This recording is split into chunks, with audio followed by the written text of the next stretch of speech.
한번 제목을 따라 읽읍시다. 시작. 거친 광야에서 배우는 지혜. 또 한번 시작. 거친 광야에서 배우는 지혜. 또 한번 시작. 거친 광야에서 배우는 지혜. 아멘. 우리가 방황하며 거친 광야를 살아올 때가 너무나 많았습니다. 그러나 이것이 우리에게 무익한 것이 아니라 참으로 우리에게 놀라운 지혜로 말미암아 하나님의 영광을 올리는 그런 믿음의 반열에 선 줄로 저는 믿습니다. 카프만 부인이 쓴 이 광야의 셈이라는 책이 있는데 여기에는 뇌의 고치에 대한 얘기가 나옵니다. 이 카프만 부인이 나비가 될 이 고치를 책상에 올려놓고 관찰을 했습니다. 작은 구멍으로 나오려고 하니까 그 구멍을 가위로 이렇게 뚫어져 가지고 넓게 했어요. 그리고 나왔는데 잘 날을 줄 알았더니 날지 못하고 금방 죽고 말았어요. 그러나 작은 구멍으로 막 비집고 나온 이 나비는 나오고 나니까 홀로 잘 날아갔습니다. 카프만 부인이 생각할 때 왜 이럴 수가 있냐 생각했더니 바로 큰 구멍을 통과한 나비는 아무런 몸부림 없이 구멍을 빠져나왔기 때문에 날개가 힘이 없고 그러므로 날지를 못하고 죽을 수밖에 없었지만 오늘 작은 구멍으로 막 비집고 빠져나온 이 나비는 그 구멍으로 나오려고 애쓰는 그런 과정을 통해서 날개에 힘을 얻게 되고 또 날개에 기름을 다 바르게 되고 그리함으로 나와서 잘 나르는 그런 놀라운 지혜를 발견하는 은혜를 잊게 되는 것이죠.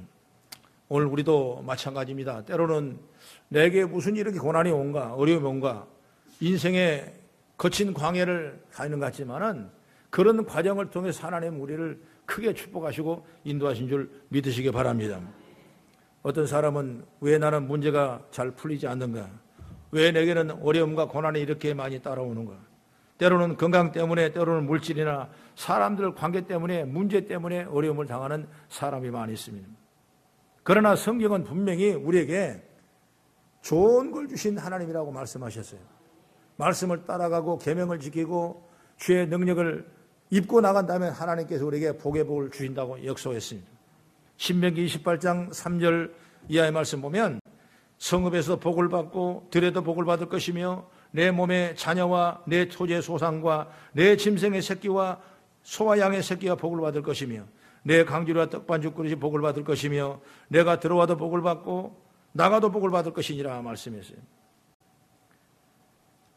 그런데 복은 온데간데 없고 어렵고 힘든 일이 생기는 그런 경우가 너무나 있어요.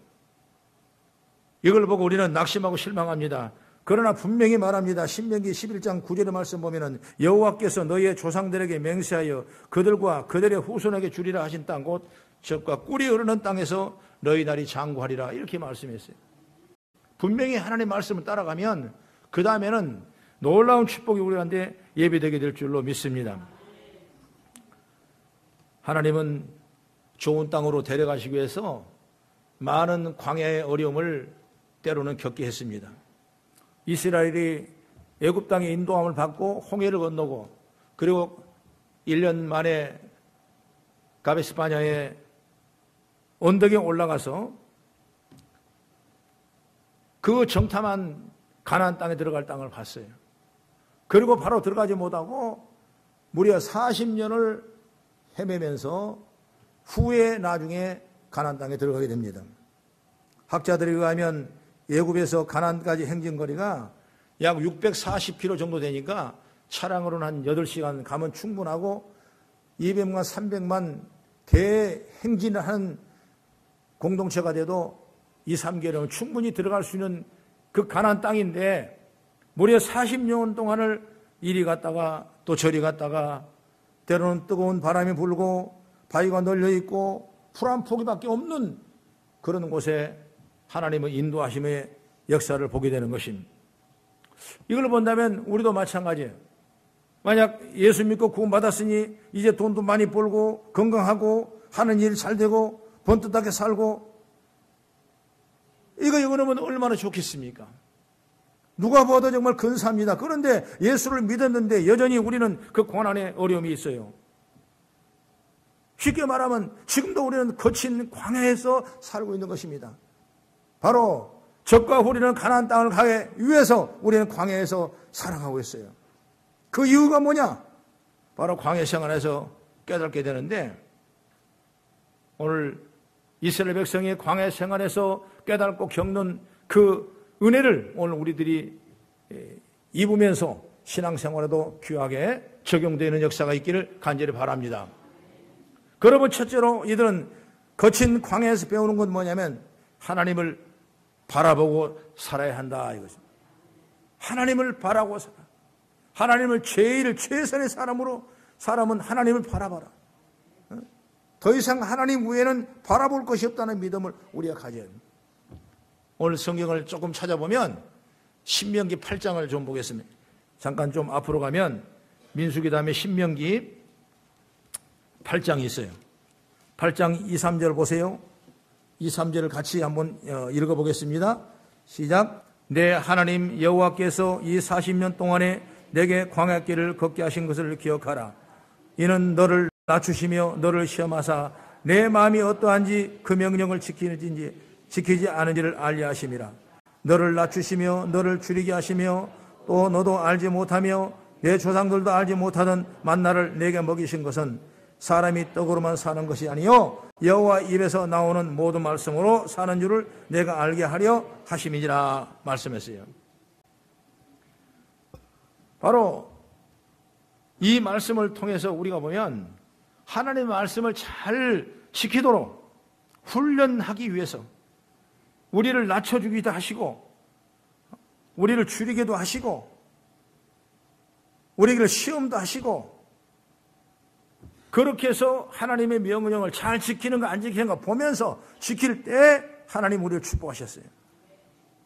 쉽게 말하면 말씀을 잘 지키도록 해서 우리를 복을 주시기 위하신 하나님의 계획이 있다는 사실을 여러분 확신하기를 바랍니다. 이렇게 훈련을 시키는데 오늘 함께 읽었던 본문의 말씀을 보면 17절 18절을 한번 같이 또 한번 읽겠습니다. 민수기 10장 9장 17절 18 시작. 구름이 성막에서 떠오를 때에는 이스라엘 자손이 곧 행진하였고 구름이 머무는 곳에서 이스라엘 자손이 진을 쳤으니 이스라엘 자손이 여호와의 명령을 따라 행진하였고 여호와의 명령을 따라 진을 쳤으며 구름이 성막 위에 머무는 동안에 그들이 진영에 머물렀고. 이 말씀 보면 성막 위에 항상 구름이 비춰지면 그 구름을 통해서 인도함을 받은 역사가 일어나는 것입니다. 가다가도 구름이 성막에 머무르면서 서야 되고 그리고 구름이 움직이면 또 성막을 함께 움직여야 되고 이스라엘 사람들은 이처럼 언제나 이 성막이라는 놀라운 이 공동체를 바라보며 살게 했다는 것을 우리는 눈치해 볼 수가 있는 것입니다. 그러면 성막이 뭐냐? 바로 성막은 하나님께 제사 드리는 곳, 우리가 예배하는 곳이 바로 성막이에요. 바로 성막에는 하나님이 계셨습니다. 그리고 그곳은 하나님 만나는 장소입니다. 바로 하나님 계시는 곳이고 그 성막을 이스라엘 사람들을 늘 쳐다보며 살아야 했다 이것입니다. 그렇게 해서 자꾸 이걸 훈련하는 건 훈련하는. 그래서 오직 하나님을 바라보며 사는 삶을 살기 위해서 이 어려운 광야 40년 동안을 훈련하게 하는 겁니다. 그래서 교회라는 것도 마찬가지. 난 그렇게 생각해요. 왜 우리가 이 아침에 일찍 나와서 예비하고 봉사하고 헌신하고 오늘도 주의를 지키려고 이 한 주간을 위해서 우리가 애쓰고 마음을 항상 여기에 두느냐? 바로 하나님을 바라보며 살기 위한 훈련의 기간이라고 나는 생각해요. 이런 예배가 없다면, 이런 기도가 없다면, 이런 모임이 없다면 우리는 하나님을 바라보는 삶을 잃어버리게 돼요. 그러면 영원히 우리는 구원의 은총의 반열에 들어갈 수가 없고 하나님 나라를 체험할 수가 없고 적과 꿀이 가나안 땅을 들어갈 수 없는 것입니다. 그렇기 때문에 하나님은 이런 훈련을 자꾸 통해서 하나님을 바라보는 삶을 살게 하려고. 할렐루야. 그래서 이스라엘 사람들이 그동안 무엇을 바라보고 살았습니까? 출애굽기 16장 3절에 보면 이스라엘 자손이 그들에게 이르되 우리가 애굽 땅에서 고기 까마 곁에 앉아있던 때 얼마나 냄새가 좋았고 맛있었겠습니까? 그리고 떡을 배물리 먹을 때에 민수기 11장 5절에 같은 말씀이 나오는데 우리가 애굽에 있을 때는 값없이 생선과 오이와 참외와 부추와 파와 마늘을 먹은 것이 생각나거늘 하나님을 바라보라고 그랬는데 하나님을 바라보는 삶을 돼야 되겠는데 이스라엘 백성이 뭘 받고 생각하냐? 옛날 애굽에 있을 때 종됐을 때 고기 가마 소스에 삶아난 그 고기 먹은 생각하고 그리고 부추를 먹고 파란을 먹고 마늘을 먹고 생선을 먹었던 일만 생각해요. 오늘 강에는 뭐가 있습니까? 그런 게 없어요. 만나밖에 없고 필요하면 물이 있었고 필요한 메추라기란 그 음식밖에 없었어요. 거친 광야입니다. 왜 훈련을 하느냐? 하나님 바라보는 삶을 살기 위해서 훈련하는데 그런데도 불구하고 자꾸 옛날 애굽에 있던 그 생각을 하는 거예요. 여러분 그러지 마십시오. 믿음의 성도는 그러면 안 돼요. 오늘도 하나님을 제일로 모시고 오늘도 주를 바라보며 살아가는 믿음의 반열에 여러분 서기를 간절히 바랍니다. 얼마나 하나님을 바라보지 않았냐면 그 불뱀을 만들어서 다 죽게 하고 독이 퍼져가지고 고통을 지르실 때 모세가 하나님 앞에 은총을 입어서 장대에다가 놋뱀을 만들어 바라보는 그 자는 산다고 했는데 그래도 바라보지 않는 유대 백성이 있는 거예요.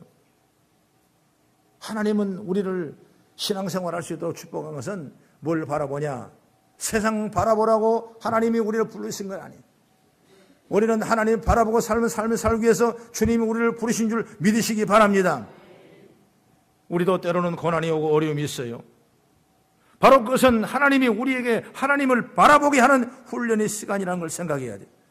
우리가 하나님을 바라보게 하는데 자꾸 세상 바라보고 다른 것 바라보니까 하나님 우리를 하나님 바라보게 하라고 사인을 주는 거예요.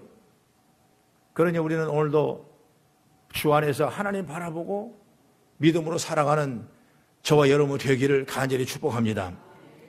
그 다음에 두 번째 우리는 하나님을 의지하고 살아야 한다. 이걸 배워야 돼요. 또 배울 수 있는 지혜는 뭐냐? 하나님을 의지해라. 광야에는 물이 없습니다. 먹을 것이 없습니다. 무엇을 구할 것도 없습니다. 그렇기 때문에 하나님이 이 모든 것을 주시지 않으면 못 삽니다. 그래서 하나님은 물을 주고 만나를 주시고 매출을 주십니다. 이것이 바로 하나님을 의지하고 사는 삶을 살아라고 말이에요. 그게 훈련이에요, 훈련.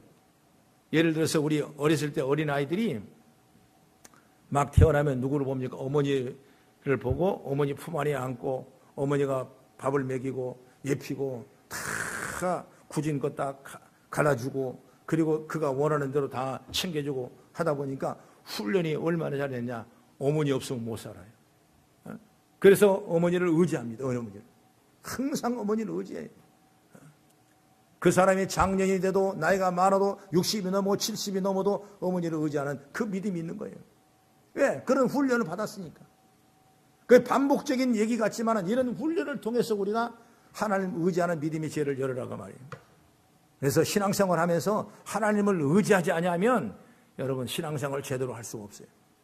그러면 하나님을 의지하지 않으면 뭐냐? 나를 의지한다니까. 세상의 명예를 의지하고 세상의 부귀를 의지하고 세상 것에 찾아다니며 세상을 의지하는 거죠. 하나님은 그걸 훈련하신 그러지 말라. 광야에서 하나님이 주시는 메추라기와 만나 물이 없으면 이스라엘 사람은 하루도 살 수 없어요. 이거 없으면 아무것도 살 수 없어요. 그렇기 때문에 하나님을 의지할 수밖에 없는 거죠. 여러분 거친 광야에 의복이 있습니까? 신발이 있습니까? 여러분 아무것도 없어요. 그러나 하나님께서는 의지하는 자에게 의복이 허하지 아니하고 신발이 부르지 아니하도록 하나님이 광야길을 인도하신 줄 믿으시기 바랍니다. 민수기 13장 이후에 보면 하나님을 의지하지 않고 자기를 의지하다가 죽은 사람이 얼마나 많은지 몰라요. 왜 이런 일을 성경에 기록하냐? 바로 우리도 그렇게 살다가 넘어지지 말라는 겁니다. 세상을 의지하지 말고 물질을 의지하지 말고 하나님을 의지하고 예수님으로 살라는 겁니다. 할렐루야. 그래서 예수님은 어떤 말을 하냐? 내 살을 먹고 피를 마시라. 이렇게까지 말하는 겁니다. 요한복음 6장 48절 51절의 말씀은 이렇게 말합니다. 내가 곧 생명의 떡이니라. 너희 조상들은 광야에서 만나를 먹어도 죽었거니와 이는 하늘에 내려온 떡이니 사람으로 하여금 먹고 죽지 아니하게 하려는 것이니라. 나는 하늘에 내려온 살아있는 떡이니 사람이 이것을 먹으며 영생하리라. 내가 줄 떡 곧 세상의 생명을 위한 내 살이라 하시니라. 그래서 예수님이 그렇게 말씀하는 거예요. 내 살과 피를 마신다는 거예요. 그래야 예수님 안에 있는 겁니다. 우리가 예수 피를 마시고 예수 살을 먹는다는 건 예수를 내 안에 모시고 사랑하는 거예요. 믿으시면 아멘.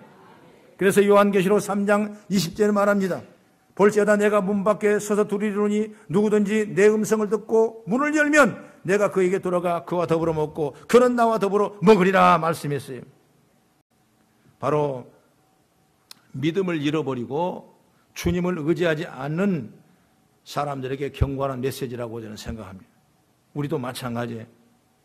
예수님을 의지하지 않고 재물과 명예를 다른 세상적인 것을 의지하면 내가 내 안에 계신 주님이 내가 몰아낸 것과 똑같은 거예요. 그럴 때 주님은 내게 똑같이 말씀하실 것입니다. 그러지 말라.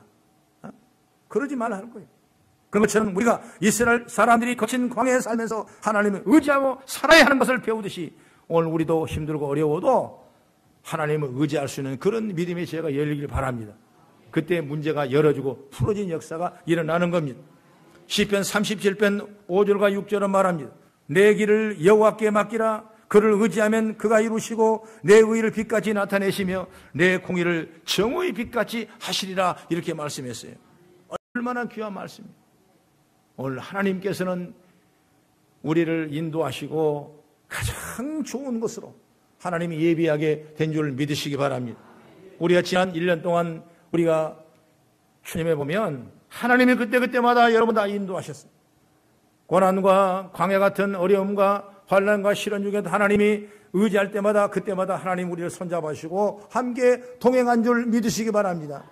그래서 오늘 우리가 기쁨으로 감사 예배를 드릴 수가 있는 겁니다. 그래서 오늘 손잡고 주님 손잡고 붙잡고 주를 의지하면서 맡기고 믿으면서 우리 나갈 수 있는 지혜로운 우리 성도가 다 되어지길 간절히 바랍니다. 그 다음에 마지막으로 세 번째, 거친 광야에서는 서로가 함께하여 합심하여 선을 이루어야 된다 그 말이에요. 오늘 민수기 2장에 보면 이 말씀의 전후좌우에 쭉 보면 어떤 역사가 있냐면 이스라엘 백성이 성막을 중심으로 살 수 있도록 했어요. 그래서 구름기둥과 불기둥으로 다 인도하셔서 때로는 구름기둥으로 그의 성막을 덮어서 시원하게 만들고 때로는 밤이면 불기둥을 내려가지고 이스라엘 백성을 따뜻하게 다 보호해줬어요. 그래서 철저한 성막 중심으로 살아가는 이스라엘 백성들을 보호하시기 위해서 성막이라는 이 귀한 초소를 하나님께서 예비하시고 만들었다 이것입니다. 그렇기 때문에 이스라엘 백성의 진영은 성막이 가장 가운데 있습니다. 가운데 한 중심에. 그리고 그 주위로 일해야 될 레위 지파들이 다 함께 진을 치고 그리고 동쪽 벽과 서쪽과 남쪽과 북쪽에 다 지파별로 이렇게 나눠서 자기 진을 다 쳐서 큰 아주 대열을 잘 만들었어요. 그러면서 움직일 때마다 같이 움직이고 같이 예비하고 하나님을 만나고 하나님의 말씀의 지혜를 받고 이렇게 끊임없이 한 걸음 한 걸음 나가는 거예요. 그때만이 하나님께서 그 유대 백성을 보호하는 역사가 임하던 것입니다. 그래서 구름기둥과 불기둥으로 이스라엘 백성을 인도하는 것처럼 그래서 이 보아스와 야긴이라는 두 기둥이 바로 뭐냐? 불기둥과 구름기둥이에요. 그래서 옛날 구약의 그 교회 성전을 보게 되면 지금 카톨릭도 그러지만은 교회 한가운데 두 기둥을 쭉 세워놨어요. 이건 뭐냐? 견고하게 영원히 보존하리라는 두 기둥을 탁 세우셔서 정말 이 안에 들어온 모든 믿음자들이 다 견고하게 부하시려고 하나님이 예비하신 거죠. 바로 성막은 뭐예요? 교회입니다. 교회. 바로 교회는 저와 여러분을 위해서 구름기둥과 불기둥으로 지켜주셔서 우리를 보존하시고 우리를 보호해 주시고 견고히 설 수 있도록 하나님이 인도하는 줄 믿으시기 바랍니다. 여러분 그런 축복이 있지 않습니까? 우리에게 얼마나 감사해요. 비록 우리는 거친 광야를 갈지라도 여러분 성막에서 이스라엘 백성을 보호한 것처럼 세상의 어려움을 당하고 세상의 우겨쌈을 당할지라도 오늘 주님 앞에 나와 교회에서 믿음으로 신앙생활하는 저 여러분에게 하나님이 견고히 붙들어주게 될 줄로 믿으시기 바랍니다. 하나님의 영광이 일어날 거예요. 그 성도는 함께 한 배를 타고 하는 거예요. 그를 위해서 어떤 사람은 봉사하고 희생하고 예비하고 드리고 헌신하면서 이런 공동체가 나갔을 때 사단이 물러가고 세상의 유익이 물러가고 세상 가치가 떨어가고 오직 하나님만 섬기는 놀라운 축복된 공동체가 될 줄로 믿습니다. 그래서 우리가 교회라는 건 다 사람이 사랑할 수 있는 과정이 돼야 돼. 시편 133편 1절 3절까지 말씀을 보라 형제가 연합하여 동감이 어찌 그리 선하고 아름다운고 머리에 있는 보배로운 기름이 수염 곧 아론의 수염에 흘러서 그의 옷깃까지 내린 같고 홀몬의 이슬이 시온의 산들에 내린 같도다. 거기서 여호와께서 복을 명령하시다니 곧 영생이라 말씀했습니다. 할렐루야. 여러분 축복은 바로 여기에 있는 것입니다. 여러분이 공동체를 귀하게 여기고 오늘 교회를 귀하게 여기고 내게 준 직분, 내게 줄 자리에 내가 앉을 그 자리를 정말 귀하게 여기셔서 오늘 거룩한 주일을 귀하게 여기셔서 우리가 한마음이 한뜻이 되어 성막에 진을 쳤던 것처럼 우리가 영적인 진을 치고 믿음으로 승리해 나가는 여러분의 역사가 있기를 주의 이름으로 축원합니다. 하나님이 왜 교회를 만드시고 우리를 한 교회 공동체로 안에 두었을까? 바로 서로 도우고 서로 사랑하고 서로 의지하고 서로 격려하고 예비하기 위해서 세운 줄 믿으시기 바랍니다. 그래서 히브리서 10장 23절부터 50절까지는 말합니다. 또 약속하신 이를 미쁘시니 우리가 믿는 도리의 소망을 움직이지 말며 굳게 잡고 서로 돌아보아 사랑과 선행을 격려하며 모이기를 피하는 어떤 사람의 습관과 같이 하지 말고 오직 권하여 그날이 가까움을 볼수록 더욱 그리하자 이렇게 말씀하고 있어요. 교회는 모이는 데 힘쓰고 나누는 데 힘쓰고 함께 예비하며 큰 영광을 올리며 믿음의 큰 역사가 일어날 때 이단이 침범하지 못하고 사단이 틈타지 못하고 오늘 세상의 가치가 틈타지 못하고 오늘 신령한 주의 은혜를 받는 믿음의 공동체가 될 줄로 믿으시기 바랍니다. 여러분 성령이 역사할 때 생기는 교회가 바로 초대교회였습니다. 사도행전 2장 46절 47절에 말씀합니다. 날마다 마음을 같이하여 성전에 모이기를 힘쓰고 집에서 서로 떡을 떼며 기쁨과 순전한 마음으로 음식을 먹고 하나님을 찬미하며 또 백성에게 칭송을 받으며 주께 구원받는 사람이 날마다 더하게 하시니라 말씀하고 있어요. 바로 이 교회의 모습이요. 원래의 모습이 그런 모습이에요. 오늘 우리가 믿음으로 회복하는 역사가 있기를 간절히 바랍니다. 바로 우리가 어려운 일을 왜 당하냐. 다 이런 걸 우리가 겪게 하고 알게 하고 이 믿음을 가지고 정말 하나가 될 수 있는 놀라운 은총을 입게 해서 주님의 축복의 방법인 줄 믿으시기 바랍니다. 내가 하는 일이 힘든 일일 수도 있어요. 여러분 어려운 일이 있을 수 있어요. 내가 손해보고 내가 더 겸손히 낮아질 그런 일이 있을 수가 있어요. 그러나 이것이 공동체에 우리의 큰 유익이 되고 이를 통해 놀라운 하나님의 축복이 임하게 된 줄 믿으시기 바랍니다. 그래서 모여서 사랑하고 격려하고 위로하고 서로 돕고 의지하며 사는 겁니다. 오늘 이스라엘 사람들을 거친 광야에서 그리고 거친 광야 같은 세상을 사는 우리에게 하나님이 주시는 교훈인 줄로 저는 믿습니다. 예수님이 그런 말씀했어요. 요한복음 15장 16절 17절에 이렇게 말했습니다. 너희가 나를 택한 것이 아니요 내가 너희를 택하여 세웠나니 너는 어디로 가서 열매를 맺게 하고 또 너희가 열매가 항상 있게 하여 내 이름으로 내 아버지께 무엇을 구하든지 다 받게 하리 함이라. 내가 이것을 너희에게 명하면 너희로 서로 사랑하며 살게 하리 함이라. 이것이 바로 하나님 우리에게 준 계명이에요. 계명.